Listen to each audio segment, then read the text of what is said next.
Welcome to Wildlife Rehabilitation from Rescue to Release, a podcast dedicated to licensed wildlife rehabilitators and the veterinarians who support them. I'm your host, Gail Buell. Techniques we discuss here are meant for licensed wildlife professionals. If you aren't licensed and trained for wildlife rehabilitation, do not attempt to rehabilitate any wild animal. If you do find an injured wild animal, a wildlife professional can recommend next steps. We'll tackle topics about rescue, care, management, reconditioning, and releasing wildlife found in North America. This is a deep dive into each subject. We hope to give rehabilitators information they can use because they're already going to great lengths to rescue and nurse animals back to health. There are three possible outcomes in wildlife rehabilitation: release, euthanasia, and placement. An injured or orphaned wild animal's journey to restored health and independence is delicate and complex. We draw techniques and expertise from many disciplines. Many animals brought into rehabilitation cannot be saved. The last gift we can give them is humane euthanasia. We will talk more about when this is necessary. Sometimes animals are deemed non-releasable and evaluated to be suitable for a life in captivity. When that happens, we shift to a long-term approach to managing their care, training, and housing. These animals serve as ambassador animals, for the animals that rehabilitators use to educate the public. Each episode, we'll speak with experts who represent specialty topics across the profession of wildlife rehabilitation and ambassador animal care and management, showcasing best practices. This is our last episode of this season on rehabilitating young eastern cottontail rabbits. I'm again speaking with Davich, Jette, a rabbit rehabilitator in Minnesota. Laura and I discuss housing first, from intake of very young rabbits to pre-release conditioning and release. Luckily, housing is relatively straightforward and easy for this species compared to other wildlife we take in. But speaking of release, which we all want for our charges, Laura and I delve deep into all the considerations of when, where, and how to release these animals we have spent so much time preparing for a life in the wild. Let's get into it. I thought we would talk just a little bit about housing and kind of what that looks like throughout the whole process, maybe from when they're very, very small to when they're moving around a little bit more and getting to the weaning stage, and then also release. I know we're going to talk a lot about release and pre-release, but what does the housing look like? Yeah, so rabbits, as far as a species in our care go, they're much easier regarding housing requirements than so many of the other species. I don't need a flight cage for a bird of prey that's the size of a football field. Right. They're small, they're compact, they're ground dwelling animals. So I don't need necessarily a lot of vertical space. So in that sense, they're great introductory animals for wildlife rehabilitation, that there's not a lot of complicated things for their caging, but there are some really key takeaways that you need to make sure you're providing for them. Mm-hmm. So when they're neonates, when they're little itty bitty babies with their eyes closed, they're in a nest in the environment, which is going to be a shallow depression that's compact. So we can try to mimic that in our care. So using, depending on how many babies there are, either ice cream buckets for when they're just little itty bitty pinkies, with, again, a soft towel. And again, I'm putting some, even when they're itty bitties, I'm putting some really soft orchard grass in there with them, because they're not on towels in the wild, they're with dried grasses. So having that in there with them from the moment they come into my care. So ice cream buckets, they have those little critter keepers or aquariums, kind of building up that kind of, circular area. So they're not going to be spread out. They're going to be all kind of lumped together. Mm-hmm. I'll sometimes roll up towels to kind of, create a little bumper around them. Like a nest, like a bird nest, sort of. Yeah. We do this a lot with birds. Okay. Exactly. Yeah. And then in the nest in the wild, they're covered with mom's fur and grasses. So they're not just in the open with the breeze blowing over the top of them. They're kind of snuggled down in there. So I'll always put, a little towel over the top of the very young ones to kind of mimic that, natural towel from mom's fur and the dried grasses over the top of the nest. Mm-hmm. A lot of times we get in natural nest material with the baby bunnies. If the dog dug up the nest and killed the mom or whatever it is, a lot of times the public brings us the whole, okay, here's half my yard in a bucket for you. So if I do have natural materials from their nest and there are not parasites or other concerns, present. So if there's, any concern for maggots or fly eggs, or if there's lots of fleas or anything like that, I'm not going to be using that. But sometimes I'll get very clean nest of bunnies, and especially if they're on the younger side of things. So I'll assess, and if it's appropriate, I sometimes will put some of mom's fur and that natural dried grass material in there too, because that's going to just help reduce the stress and make it, again, oh, this is mom, this is home, so if that opportunity presents itself, but again, using common sense, if there's maggots or flies or blood from a deceased sibling that a dog attacked or anything else, that's not advisable. But if I've got good, clean nesting material from the mom, I'll add some of that in there as well. But again, knowing that they're going to have a little cover. So if I use the little rolled towel as kind of a bumper around the outside, putting it over the top. And they do, their natural instincts are pretty strong. They kind of all clump together. You're going to have that, over a heating source. So they can't thermoregulate when they're really little. So having half of that enclosure on a heating pad, you don't want to provide, put the whole container, buckets, aquarium on the heating pad, because they need the ability to kind of move away from or closer to the heat, Sure. And you'll see them all cuddled up as a little nest if they're on the cool side, or maybe after they've been fed, they kind of all bundle up because they've been pulled out of their nice little warm home. But then when you go to grab them for the next feeding, they might be a little bit more spread out because they're adequately warmed. And they need that ability to move away from or onto the heat source. So if you don't have an injured animal, do you ever house them in an incubator? Incubators are great. I personally have not gotten on that bandwagon of getting one donated. It's on my to-do list, but that takes requiring getting a picture and stuff from Baby Worm. So I know that's another resource we'll put on the page, babyworm.org. Yes. And you just have to get out of your shell and put your picture on the internet, which is why I'm slow to the uptake on that. So I do know Cottontail rehabilitators do use them. So it's certainly a resource that people can use. I personally am behind the Cool Kids Club on that one. I still just use good old heating pads, and I find them very successful. Awesome. Well, and I do too. I also don't have an incubator.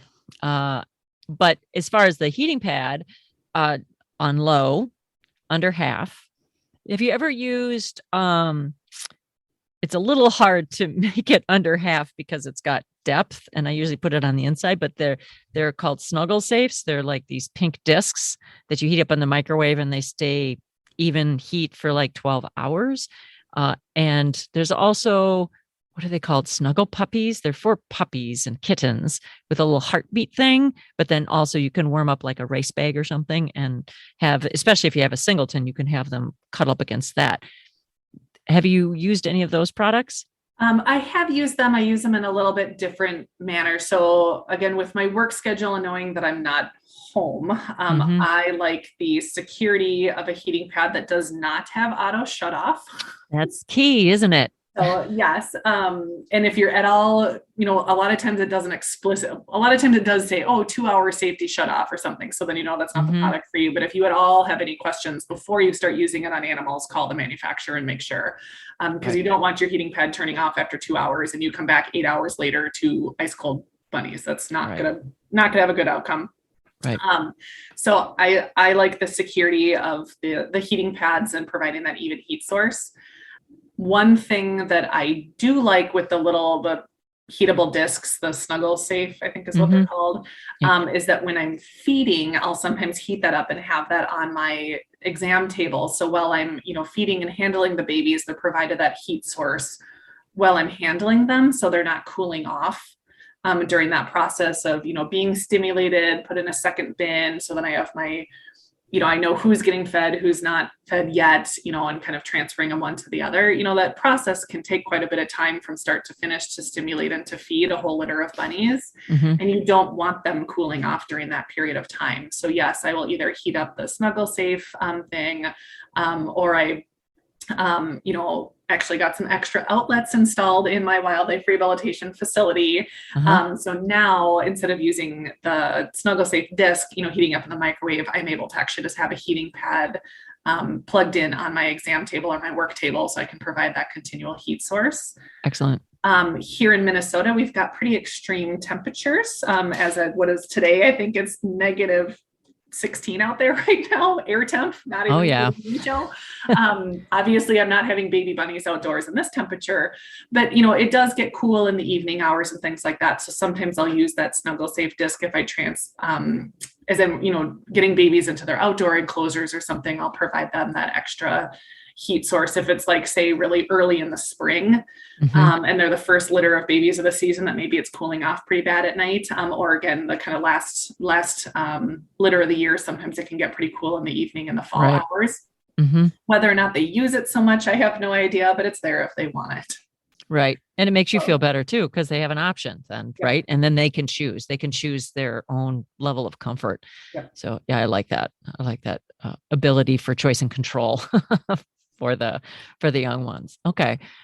Are there main 3-4 takeaways with housing? Yes. So, all right. So we talked about the babies is going to be the nest. The bigger ones, as they get more mobile, as they open their eyes, they're going to need space to kind of crawl and exercise, space to have their food sources, as we talked about with weaning. But one of the most critical things for housing in rabbits is to provide kind of a safe and secure zone, or a hiding box. This is a prey species. Although we see them lounging in our yards and stuff, their whole survival instinct is to cover, to hide from predators.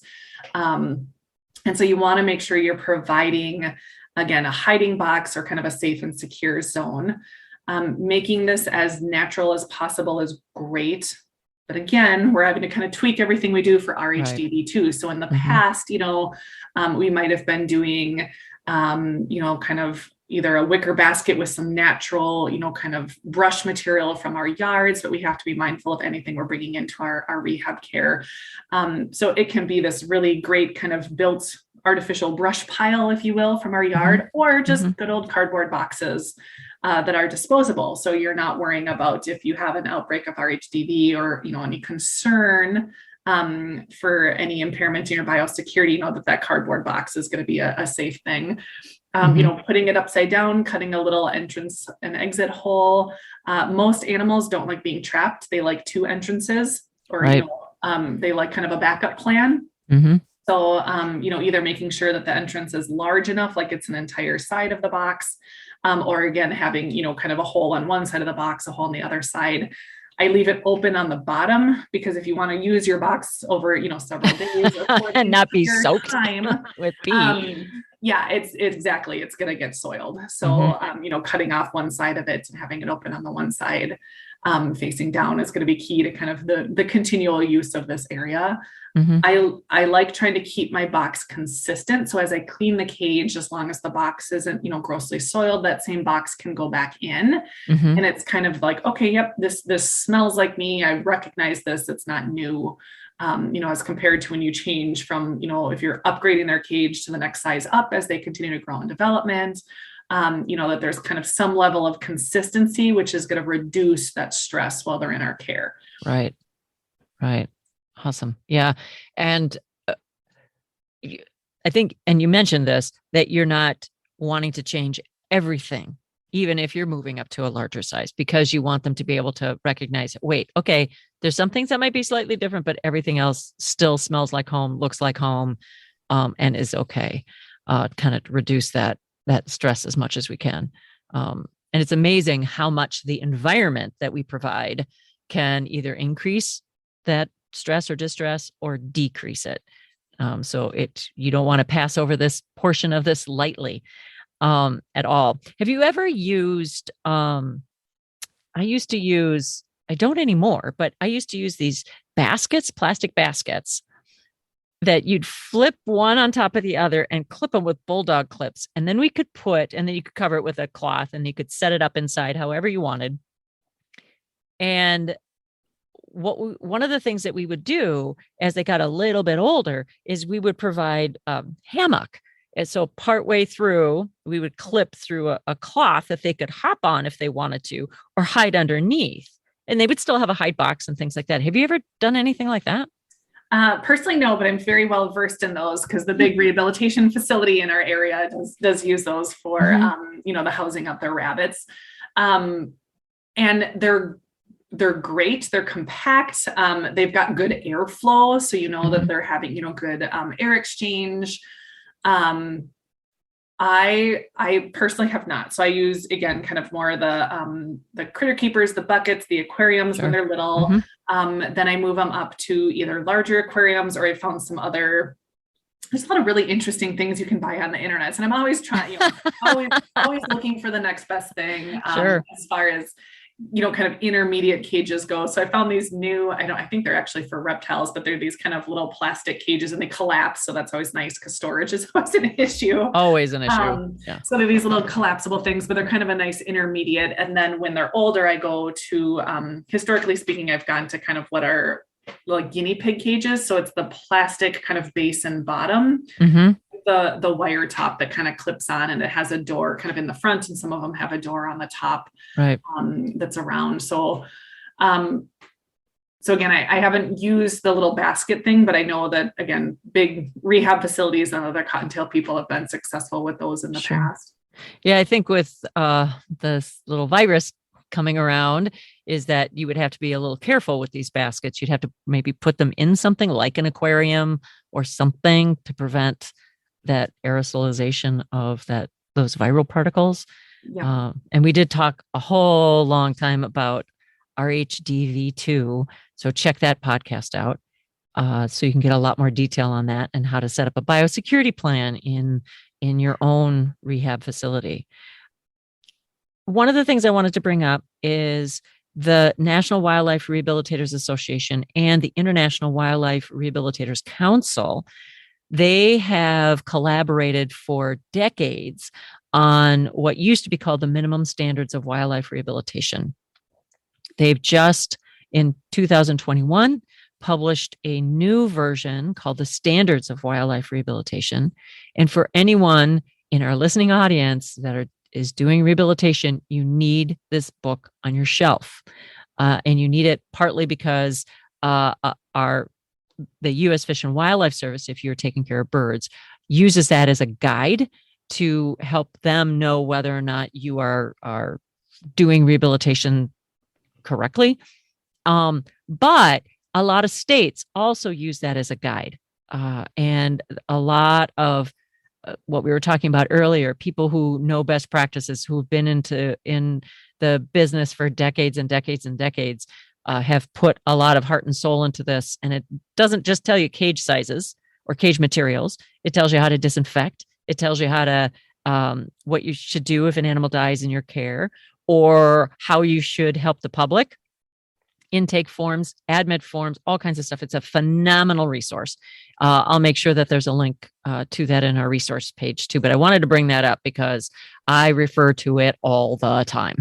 Yeah, it is an invaluable resource for every species that you work with. And that's the great thing is that, if you're expanding your rehabilitation and maybe starting to work with a species that you haven't on, it's just a great foundation way to build that knowledge base and to kind of continue to expand your rehabilitation by best practice and people that have done the work for you. You don't have to reinvent the wheel every time. There's great resources that can tell you where to start. Right. So you've got this weaning space indoors. It's about the size of a guinea pig cage, plastic bottom, wire top. And in a lot of ways, we're talking about material for these cages, with the exception of the plastic basket that I was talking about earlier, where the rabbits aren't going to be able to chew out of it. They've got those teeth. They're not rodents, but they've got those teeth. So when you are moving from that weaning cage inside and you're going outside, what does that look like? And what do those materials look like? And that kind of thing. Yeah. So once I'm, absolutely firm that they've weaned, they're successfully stable on a completely solid diet. I'm going to be watching for behavioral cues. That's one of my biggest things, is kind of going to be their behavioral cues for that kind of maturity, that feistiness, to kind of continue to progress outside and then released. Mm-hmm. There are kind of minimum weights that people have, put out over the years regarding, once they're this size, they're old enough, they can be released to the wild. I focus more on the developmental age of the rabbit regarding kind of their attitude. Mm-hmm. We're putting them down in an environment that's, perhaps not where they came from, that they're unfamiliar with. If you have the ability to do soft releases and you own this big plot of land and you can put their outdoor enclosure where they're ultimately one day the door is going to be open and they hop away, that is phenomenal. And I am super jealous. And that's ideal. That is absolutely ideal. That is 100% ideal if you can do soft releases really for any animal. It's going to reduce the stress. It's going to increase their ultimate success. But we know that, rabbits are the number one mammal species that gets admitted, and there's a lot of them. And we can't overburden a certain release site by releasing every single rabbit that comes into our care there. Mm-hmm. And so there is going to be, some level of, hard releases or releases where animals are put at a site that they're maybe not as familiarized with. I'm kind of jumping ahead of myself to release, but just making sure that you're building a big kind of database of release sites, potential resources, release sites, documenting, how many are released where, and making sure that you're rotating your site so you're not overburdening one area. Mm-hmm. And then again, keeping in mind with RHDV2, any, biosecurity issues with releasing rabbits, transferring them from one site to the next, or if that environment is safe, or if it's, considered a contaminated area. So there's that consideration. But once my rabbits are, again, fully weaned, they're eating a solid diet, they're stable, and they're, affectionately more feisty. So, they're, some of them may actually kind of box at you. They kind of punch you with their little front feet when you come in to clean their cage or to put food in there. That's a good assertive rabbit there. That's, maybe a little stressed if he's attacking you, but that's a good, healthy attitude in them. Or also, again, if they're running away from you, they identify you, stranger danger, you're not my mom, you're a predator, and they see you come in, or you lift up the towel that's, kind of keeping that visual barrier for them, and they bolt and they hide appropriately, in the big pile of hay, or they run into their hide box. Right. That's the behavioral cues we're looking for, that these animals are exhibiting behaviors that are going to be successful for them in the wild. Right. Okay. I identify a predator and I run from the predator. Mm-hmm. Now there also is, again, that natural instinct to freeze. Okay. If I see a predator and I don't move and I just sit here, that's, again, natural behavior that's going to be, leading to their success as a species out there in the wild, or an animal out there in the wild at that developmental point of age when they're very young and they can't outrun a predator, right? Freeze and hide from it. But if you have, what we call infant curiosity, and those babies are coming up to you and they're looking happy, here's the lady's coming again with the hay. I love the hay, or, the produce, whatever it may be. Mm-hmm. If they're not appropriately either running away from you, attacking you, or again, kind of doing that freeze thing where they're just, they look a little stressed, because we want to minimize stress, but you also need that appropriate developmental identification of predator. Mm-hmm. So if they're frozen in the corner of the cage, but you can see the whites of their eyes and they're kind of looking like, I'm not comfortable with this lady, those are natural, appropriate behavior cues. It's saying these animals are on the right developmental track. Mm-hmm. If they're coming to the front of the cage and trying to climb out the door because they know that they're going to get, whatever put in their cage, or they're kind of excited for it, that's immature behavior. That's not safe behavior for these babies, and they're not ready to progress to that next step. But if you're seeing, again, that those good behavioral cues, our animals are, again, fully weaned and then off a heat source. So, at this point in time, when they're fully furred and they're weaned, they don't need that supplemental heat. They're kind of, they're tiny little adults at this point. They're juveniles, but they're able to thermoregulate. They're able to survive on their own, physiologically speaking. And so once they're off that heat source, fully eating, exhibiting those behavioral cues, you can look into moving them into that outdoor enclosure. Mm-hmm. But if they're immature, or coming up to you, or again, maybe just have some other issue with them. They were slow to wean. They're a little bit on the thin side because they came in really emaciated. those are reasons that you might need to slow down the process a little bit more for that individual. Okay. So I very heavily focus on the behavioral cues and the developmental point of the rabbits as I kind of progress them to the outdoor cage and release ultimately, versus numerical data regarding, they're exactly, 3.5 weeks old. They're done. I'm not feeding them anymore. I'm sticking them outside. They're good to go. Maybe in the wild they would be, but mom does a better job than I do. So I focus my rehabilitation on those behavioral cues versus numerical data. Okay. So back to that outdoor cage. So you've decided that this is an animal that's acting appropriately, is fully weaned, and now we're ready to move. So that cage outside, how do you set it up? Yeah. Well, the number one thing is you're going to want to make sure it's predator proof and escape proof. So important considerations, using 1/2-inch hardware cloth, around the outside of it, potentially maybe even double walled, depending on where you're located. If you are in an area that has a lot of kind of persistent and intelligent predator species, kind of a flimsy little cage that will keep a bunny in might not keep, a really active predator out. They're going to test the cage and try to find, weak spots in it. So, you'll have to kind of assess what you will completely need, for your area. Again, I live in the city. I live in an urban environment. It's very residential where I live, but, and we certainly have plenty of, fox and coyotes and raccoons and other things in here, but they're not usually traipsing through my backyard. They're more down, kind of in the creek and river basins. And then as well, I also have a fully fenced in backyard with a privacy fence. So, they could potentially, if they really wanted to, dig under it, but they just don't really. Sure. So my yard is safer than, say, if I lived out in the country and had just open land that I was using for my outdoor cages. So you have to really kind of take in those specific site considerations when building your outdoor cage. So, it has to be escape proof for the babies, but also predator proof for them as well. It's scary moving from a little, kind of a quiet indoor environment that's consistent, maybe just, one or a handful of caregivers. I use drape towels. I have a little noise machine that's playing, kind of noise to kind of minimize that.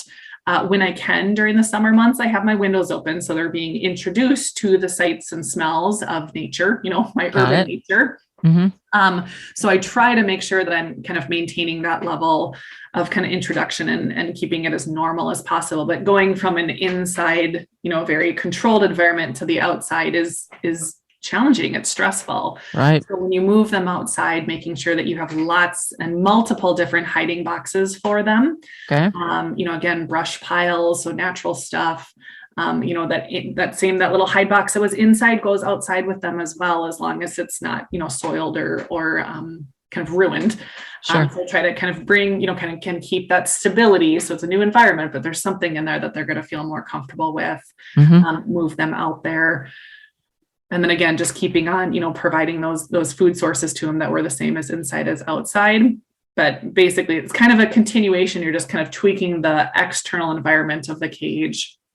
Providing that, again, that exposure to the sight, sound, smells, and the temperature of outside, So it's, in the summers here, it can get really hot. And so, we typically have our air conditioning on in our house. Sure. And so they have to start getting used to, okay, it gets really hot during the day. It maybe gets cooler at night.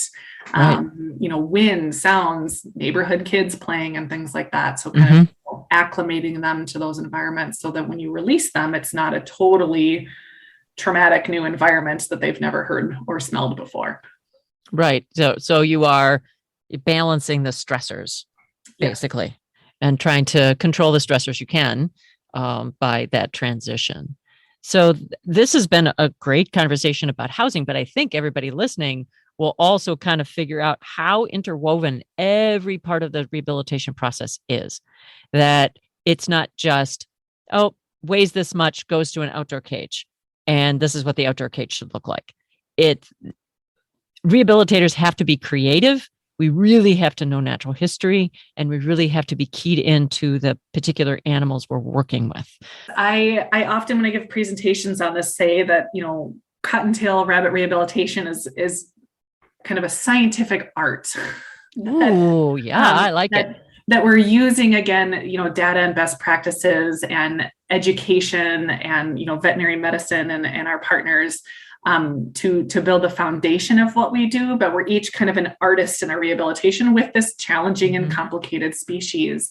And that's why there can be kind of such a variation in how people rehabilitate rabbits, again, within the confines of still using best practice, and be wildly successful in each way they do it.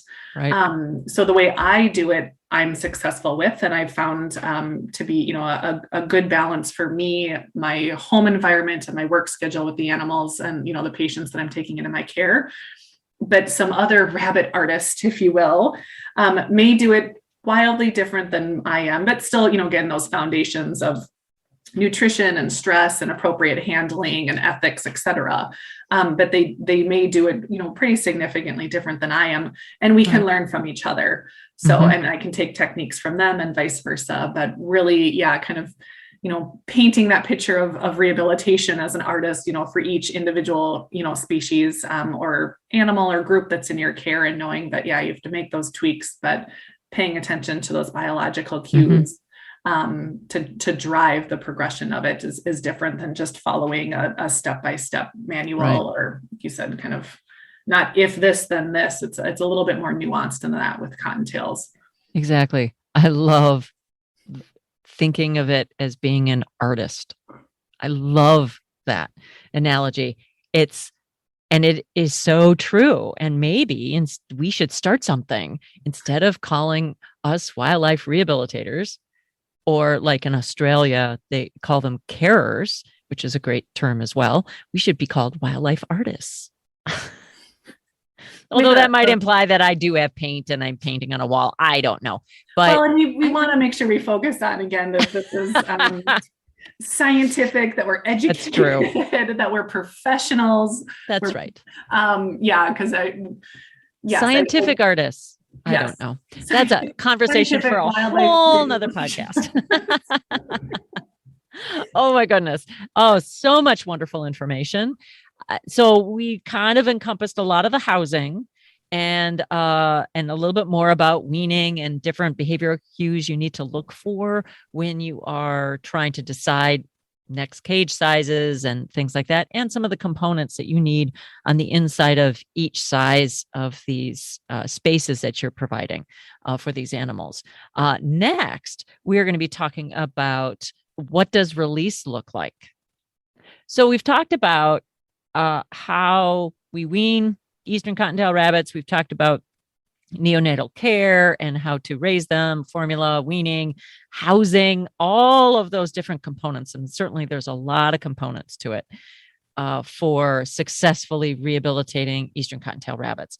And what I would like to focus on now is more about the last part of the rehabilitation, the release part of the rehabilitation, because this is not going to be a 30-second podcast right here, because it's not like just open the door and then they go and okay, we're done.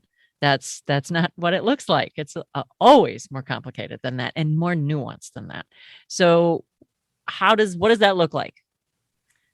So, again, there's the absolute standards that we're going to make sure that the animal is physiologically ready for release. So they are weaned, eating solids on their own for a minimum of a week. I often find that I usually have them for longer than a week, but a minimum of a week that they're stable on solids, and that they're, continuing to gain weight, and we're not seeing any of those gastrointestinal complications with that weaning process. So weaning is complete and stable. That they're, again, off heat sources, that they can, manage the environmental aspects of nature. So they can handle the highs and low temperatures of the day. Maybe they've experienced rain or some type of little weather event, in their outdoor cage as well.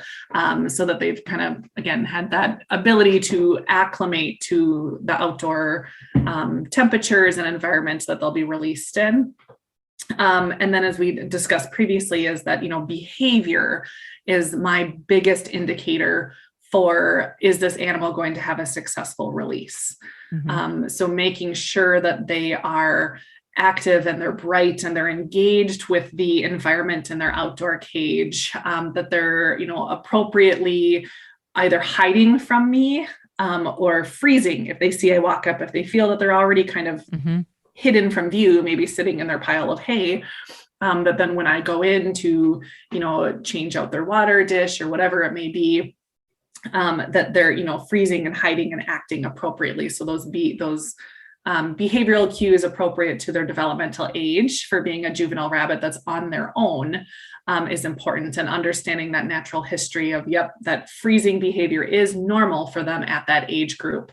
And so that behavior is again, going to lead to their success. If a dog walks by and they freeze in the little rose bush, that dog's going to probably keep walking by. Whereas if it ran out in front of the dog's going to probably grab it. So those behavioral cues are really important. And then, as we discussed, in a perfect world, I would love every release to be a soft release where I can just open the cage and the animal can leave at their leisure. They can hop away, they can explore their environment and come and go. Oftentimes with a high volume species like cottontails that we're getting so many, is that's not really the, how we can release them. And we have to do what we call hard releases, where the animal is, transported to a different site that's been assessed previously. So you make sure that there's appropriate hiding spots there, that you've got lots of brush piles, that you have adequate nutritional, natural products and natural foods to, meet their nutritional needs. So you've got kind of open grassland next to kind of a bunch of shrubby areas, away from pets and people, but also, knowing that a lot of our rabbits are coming to us from suburban backyards, that there may be kind of an intermediate zone that would be an appropriate release site for that animal. If it's in a suburban environment, kind of up against a nature preserve, or this person has, I live in the suburbs, but I have, 2 acres of land, and I have my house on it, but the rest of it is kind of wildlife, so some of these kind of intermediate areas will be very good for the animals, for that release site as well. And then again, kind of looking at the threats to them. Bottom of the food chain, it's going to be, predation. So it's either going to be domestic animals, if you're using a more suburban or urban release site, versus, wild predators, if you're going more wild. But at the same time, we are releasing an animal at the bottom of the food chain. This is their place in our ecosystem. And so knowing that there's natural wild predators out there should not deter you from, contributing your animals to that ecosystem. We want to keep them safe. We invested a lot of time and energy into these animals, but we also have to understand that that is their place in our ecosystem, and we shouldn't deviate their role in nature just because we invested time and resources into them. Yeah, I like to think about it, no matter what species you're releasing, is that we are releasing them at the same level as the conspecifics in that area, at that same age level.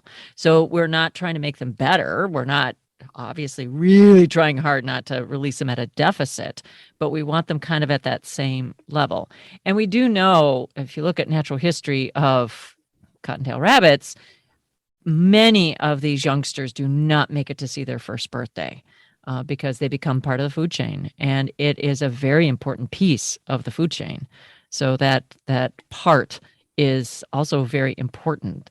And it's hard. I completely understand. It's like I've been putting weeks into this animal or this batch of animals. I may even have a little nickname in the back of my head for that little animal, and I'm going to let it go. And I don't want the bobcat to get it, or I don't want the fox, neighborhood fox, or whatever it is to get it. So I understand. That's kind of a dilemma, but you really need to think about it and figure out a way forward so you can continue to do this work.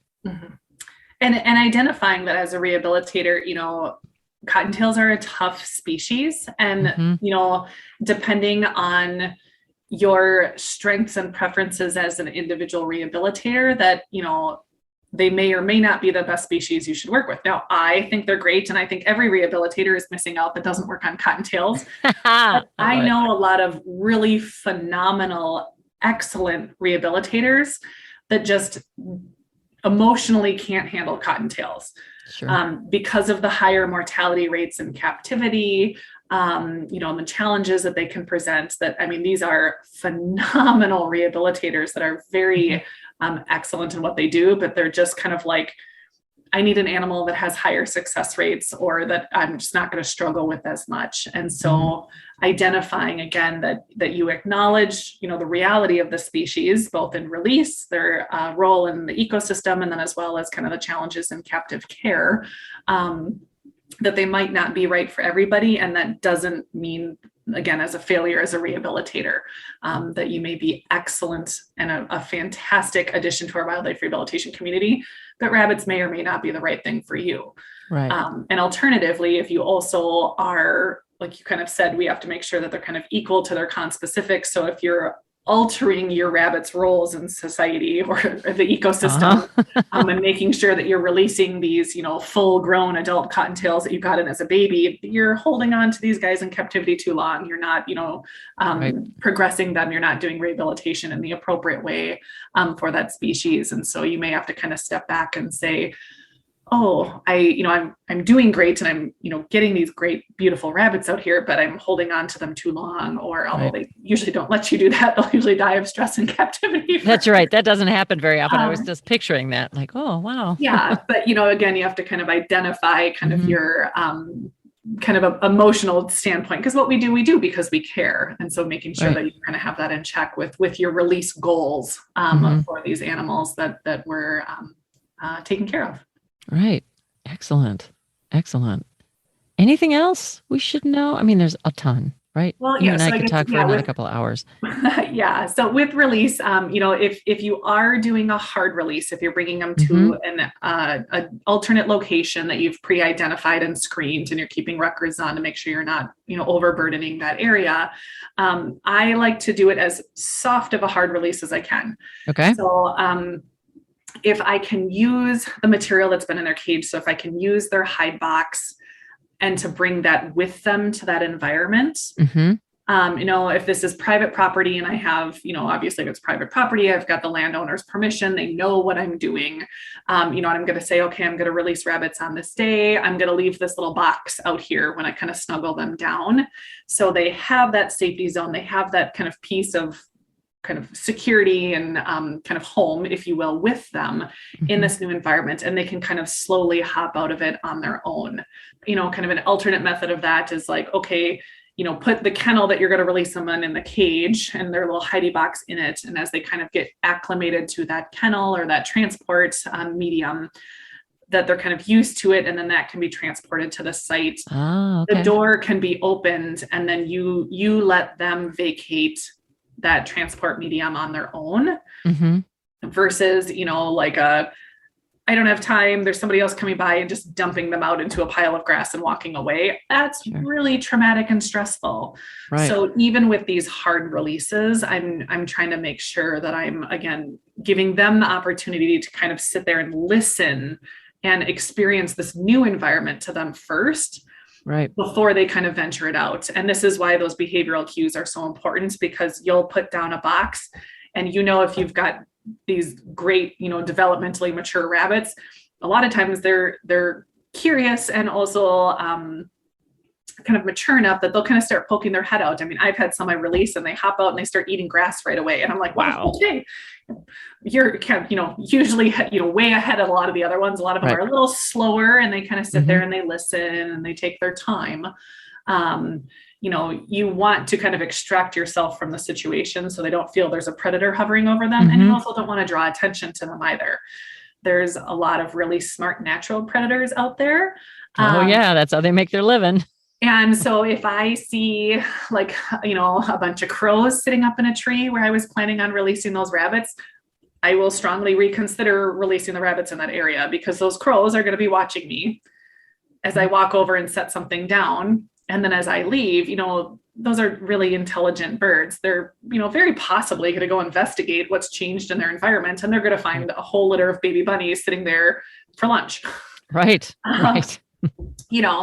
And so, having that environmental surveillance as you go to your release site, just knowing if things aren't right at that moment, then it's not the right time to release them. Looking at the weather forecast, if you're expecting, really severe weather, you might need to hold on to them for a couple of days until that weather pattern passes. So you have to look at a lot of those things, and sometimes it can be more challenging because if you hold on to the rabbits too long in captivity, they will just stress out and die. They get essentially kind of cardiomyopathy, and they get, they pass away from the stress, from that prolonged stress of being in captivity, especially when they start getting those those biological urges to be wild and free and to be a juvenile and to be running out there and eating grass and things, that if you hold on into too long, you might walk out to your cage and you've got dead rabbits that you were waiting to release any day now. So it's a big balance between the environment you're going to, the situations of the day you have planned, and then weather is always challenging. We get a lot of severe weather in Minnesota in the summer. Why do we live here? Oh, yeah, it is a great state. It is a great state. I love living in Minnesota, even with the weather challenges. What time of the day? So it's best to do at kind of dawn or dusk. So that's when they're naturally most active. So I like doing it earlier in the day than waiting for dusk, even though they're active at dusk. You've got those evening predators coming out. And it gives them less time to kind of acclimate and to find their comfort zone in that environment. So I do my releases early in the morning. I'm not typically quite hitting that dawn benchmark. That's a challenging benchmark to do. But I try to, if I have it planned that I'm going to be releasing it, that I'm making sure that I'm setting my alarm clock, that I'm getting up, and that I'm prioritizing that as one of my first things of the day, as to get them out, to get them released. Again, if it's somewhere that I have the ability, I can set down that cage, on that person's property, and I can have them kind of monitor throughout the day, again, staying away from it. But if there's any rabbits that maybe haven't left the box or haven't left the cage, come, later in the evening or, after several hours, maybe they're not mature enough to be released yet. And then that one needs to be pulled back into captivity for a couple more days. Sure. But typically I find, especially if you've got a robust litter together, that, you've got your brave ones that go out and the other ones kind of figure it out, kind of like, okay, well, if this one's doing it, maybe I can go over here. So usually if you've got a good litter, that they'll kind of stick together in that sense, they'll kind of figure it out. But if you have a singleton or maybe only two, they may be more hesitant to leave. So, it might, your first attempt, usually I'm successful with it. A lot of times they figure it out. But if you have one that just isn't leaving the cage, is showing those kind of more immature, hesitant behaviors, that they might need a little bit more time to kind of develop and to grow more confident in their functional juvenile status. Awesome. Yeah. Wow. Yeah. Rehabilitation of rabbits is not an easy sport at all. It's not an easy art to perfect. A lot of science, certainly a lot of art, like we've talked about.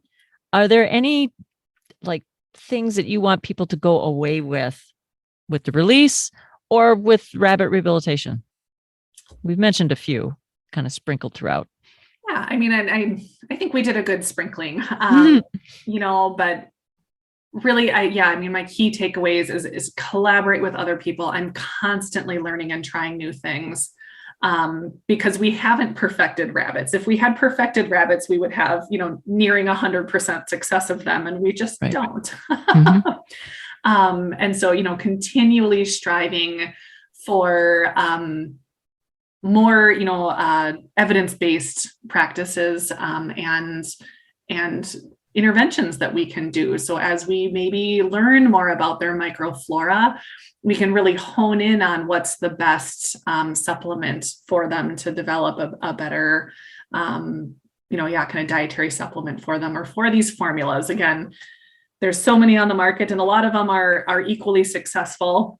Right. And so I haven't found the silver bullet for formulas, but maybe one day we will. So just because you're successful in what you do doesn't mean you shouldn't listen and either try new things or at least collaborate and kind of evaluate new techniques, new products, new things that we can bring into our rehabilitation of rabbits to continually improve. So that's the the cool thing with wildlife rehabilitation in general is that we're always learning. There's always more to learn. And we as individuals and caregivers of these animals can continually improve our practices to get better for them. Right. Excellent. Oh my goodness, Laura, thank you so much for helping us understand a lot more about raising Eastern Cottontail rabbits. An amazing conversation. And I hope that everybody listening takes the time to listen to all of these different podcasts about raising rabbits, because lots of information, and it was fascinating, and everyone is going to be just as fascinated as I am. So, Laura, thank you. And I'm hoping that we can have you back at a future date, whether it's talking about cottontail rabbits or some of your other roles in wildlife rehabilitation. Well, it's been fun, and thank you for providing this as a resource for us rehabilitators to learn on species we may be working with and all of the other aspects of rehabilitation and other species that we can just listen and be amazed of the work that our colleagues are doing as well. Exactly. All right. Again, thank you very much. Well, that wraps up the series on Eastern Cottontail rabbit rehabilitation. I want to thank Laura Davich Jette for her expertise and her willingness to share what she knows about caring for this difficult species. And certainly the take-home message for all rehabilitation is to be a lifelong learner, collaborate with others, and we should always be striving for more evidence-based practices and interventions. Next episode, we start a completely different type of conversation with Stephanie McMahon and Renee Schott. We'll be talking about compassion fatigue, what it is, what it isn't, how to recognize, and what to do about it. We all need to practice self-care in order to bring our best selves to the animals we care so deeply about. Join us. This was another episode of Wildlife Rehabilitation from Rescue to Release. We're glad you joined us today. Wildlife Rehabilitation from Rescue to Release is a production of Partners for Wildlife, working hand in hand with wildlife rehabilitators and veterinarians to improve the welfare of orphaned, ill, and injured wildlife. Our executive producer is me, Gail Buell. I'm the Partnership Coordinator for Partners for Wildlife at the University of Minnesota College of Veterinary Medicine's Raptor Center. To learn more about the Raptor Center and Partners for Wildlife, visit Raptor at umn.edu. Our producer is Kirk Clockey. Are you interested in becoming a licensed wildlife rehabilitator? Visit the National Wildlife Rehabilitators Association website at nwrawildlife.org for resources to get started. And remember, if you do find an injured or orphaned animal, please contact a licensed wildlife rehabilitator in your area. And that's our show. Hope you'll join us next time.